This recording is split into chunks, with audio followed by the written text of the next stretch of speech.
जो radial side muscles है उसको स्ट्रेच करना है तो हमें क्या करना पड़ेगा, अल्नर डेविएशन। हमें अगर अल्नर डेविएशन बढ़ाना है तो हमें रेडियल मूवमेंट करना पड़ेगा। तो इसमें क्या होगा, पेशेंट पोजीशन सेम सुपाइन रहेगी, या तो सिटिंग में भी कर सकते हैं। तो एक हैंड हमारा क्या रहेगा, पाम पे रहेगा, 2 फिंगर हमारी थंब एंड जो लिटिल फिंगर है उसके बेस को सपोर्टेड रहेगी। सेकेंड हैंड हमारा क्या रहेगा, हमारा distal end of four arm पे रहेगा। तो इसमें हम रिस्ट को क्या करेंगे, फ्री रखेंगे, रिस्ट वाला पार्ट। तो हम इसको देन हम क्या करेंगे, उसको हल्का सा स्ट्रेच करेंगे और उसको अल्नर डेविएशन में ले जाएंगे। इसमें क्या होगा, हमारे जो रेडियल डेविएशन है उसकी स्ट्रेचिंग होगी। देन हम रेडियल डेविएशन भी करेंगे या हम अल्नर स्ट्रेच भी करेंगे। तो हमें क्या करना है, सेम हमारा हाथ रहेगा, पाम पे रहेगा, और हमारी जो इंडेक्स फिंगर है एंड मिडिल फिंगर है वो हमारी थंब के दोनों साइड सपोर्टेड रहेगी, थंब एंड लिटिल फिंगर के दोनों साइड बेस पे सपोर्ट रहेगी। देन हम उसको क्या करेंगे, उसको स्ट्रेच करेंगे और उसको रेडियली डिवेट करेंगे। तो इसमें क्या होगा, हमारा अल्नर स्ट्रेचिंग हो जाएगी। रिस्ट फ्लेक्सर की स्ट्रेचिंग, तो इसमें पेशेंट की पोजीशन सेम रहेगी, सुपाइन रहेगी। तो इसमें हम क्या करेंगे, पेशेंट को जो हम ग्रास्प करके रखेंगे वो सेम रहेगा जैसे हमने अल्नर और रेडियल डेविएशन में किया। सेम हमारा सेकंड हैंड भी सेम रहेगा, हमारा proximal end of four arm पे। देन हम उस हल्का सा ट्रैक्शन देंगे। देन हम उसको मूव करेंगे एक्सटेंशन में। सेम हमें एक रेजिस्टेंस मिलेगा, टिश्यू रेजिस्टेंस मिलेगा, हमें वहीं तक करना है, उस पॉइंट तक ही करना है। फिर देन हम उसको रिलैक्स करेंगे। जितनी भी स्ट्रेचिंग है हम 5 to 6 सेकंड तक होल्ड करके रखेंगे, देन उसको रिलीज कर देंगे। Wrist extensor stretching, same patient position same रहेगी। हमने एक हाथ से ग्रास्प करके रखना है, हमने डिस्टल एंड ऑफ फोरआर्म को। सेकंड हैंड से हमने क्या करना है, हमने डोर्सल सरफेस होगी हैंड की, उसको ग्रास्प करके रखना है। देन सेम हमने इसमें भी क्या करना है, हल्का सा ट्रैक्शन देना है। देन इसको डाउनवर्ड मूव करना है, डाउनवर्ड ही इसको मूव करना है। हमने क्या किया, इसमें रिस्ट का फ्लेक्शन किया और हमारी जो रिस्ट एक्सटेंसर थी उसका स्ट्रेचिंग हुई।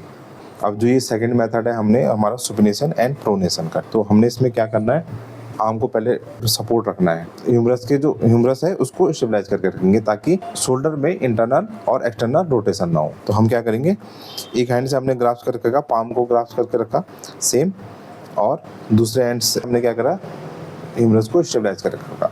देन हम इसको क्या करेंगे, सुपिनेशन। अगर हमें प्रोनेशन करना है तो हमारा हैंड सेम रहेगा और हम क्या करेंगे, इसको प्रोनेशन, हॉरिजॉन्टल शोल्डर अबडक्शन। तो इसमें क्या होगा, पेशेंट की पोजीशन सुपाइन रहेगी, पेशेंट ठीक काउच के एज में रहेगा ताकि उसका शोल्डर थोड़ा सा बाहर आ सके।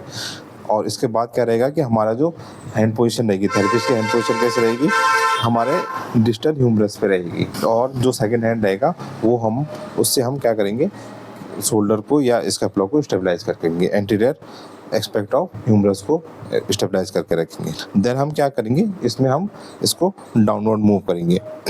तो ये हमारी जो होगी पेक्टोरल मसल है, ये उसकी स्ट्रेचिंग होगी। इसको हम जितना नीचे ले जाएंगे उतनी हमारी जो पेक्टोरल मसल्स है वो स्ट्रेच होगी। तो ये हो गया हमारी हॉरिजॉन्टल अबडक्शन या पेक्टोरल मसल स्ट्रेचिंग। तो अभी हम जो स्टार्ट करवाएंगे दूसरी स्ट्रेचिंग अपर लिम्ब के लिए, हमारी होगी ट्रेपेजियस के लिए। तो ट्रेपेजियस में क्या करना है, पेशेंट हमारा सिटिंग पोजीशन में रहेगा, थेरेपिस्ट आपका उसके बिहाइंड रहेगा। तो सिटिंग में आप क्या करेंगे, चेयर या स्टूल यूज़ करेंगे। तो इसमें आप दूसरे आएगा हमारे हैंड प्लेसमेंट। हैंड प्लेसमेंट में क्या होगा, एक हैंड हमारा शोल्डर को सपोर्टेड करके रहेगा, जो हमारा शोल्डर वाला पार्ट है इसको सपोर्ट करके रहेगा, इसको हैंड से, ताकि ये स्टेबलाइज रहे, ये ऊपर ना उठे, है ना। तो इसको स्टेबलाइज करके रखेंगे। जो पेशेंट की जो नेक है वो स्ट्रेट रहेगी, और जो सेकेंड हैंड रहेगा वो हमारे टेम्पोरल साइड पर रहेगा, ठीक है। तो उसको हमने क्या करना है कि धीरे से ट्रेपेजियस की जो अपोजिट साइड की स्ट्रेचिंग है, अपर फाइबर की जो स्ट्रेचिंग है वो हमने इस टाइप से करनी है। इसको 5 to 10 सेकंड तक होल्ड करना है, फिर इसको देन रिलैक्स करना है। ये हो गया अपर साइड के स्ट्रेचिंग। जो ट्रेपेजियस के जो लोअर और मीडियम फाइबर है उसके लिए स्ट्रेचिंग होगी। पोजीशन सेम रहेगी थेरेपिस्ट की और पेशेंट की, सिटिंग में रहेगा पेशेंट, सेम हमने उसको स्टेबलाइज करके रखना है। देन हमने टेम्पोरल साइड पे उसका सेकंड हैंड रखना है। देन उसको अपोजिट साइड हमने क्या करना है, स्ट्रेच करना है और उसको डाउनवर्ड मूव करना है धीरे धीरे। तो यह हो गया हमारी मीडियल और लोअर फाइबर के लिए स्ट्रेचिंग ट्रेपेजियस की। अब जो नेक्स्ट मसल रहेगी वो होगी हमारी लिवेटर स्कैपुलाई। लिवेटर स्कैपुलाई में क्या करना है कि पेशेंट भी सेम सिटिंग पोजीशन में रहेगा, थेरेपी उसके बिहाइंड रहेगा और पेशेंट की नेक स्ट्रेट रहेगी। तो इसमें भी क्या करना है, हमें एक हैंड से हमें शोल्डर को स्टेबलाइज करके रखना है। देन दूसरे हैंड से हमें क्या करना है कि पेशेंट का जो हेड है उसको रोटेट करना है 45 डिग्रीज पे।